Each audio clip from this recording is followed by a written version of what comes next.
Welcome to Pindar Poetry. We hope you learned something new.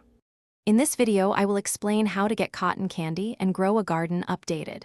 Start by deciding whether you want homemade cotton candy or a vendor, then shop for sugar and supplies.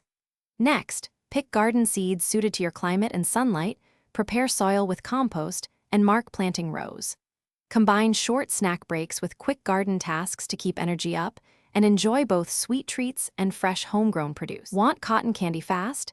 If you make it at home, preheat the spinner and measure sugar carefully, then add flavor and color in small amounts. For vendor purchases, check freshness and ask where sugar and sticks come from. Keep napkins and a small trash bag handy for sticky hands, and plan cotton candy after messy garden tasks to avoid attracting insects to plants. Enjoy the treat while staying tidy and safe.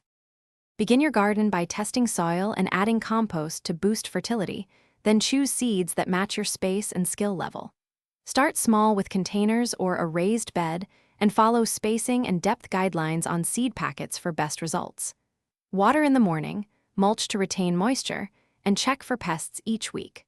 Rotate crops and save a small area for pollinator plants to support healthy yields. Thanks for watching. Consider subscribing if we helped you.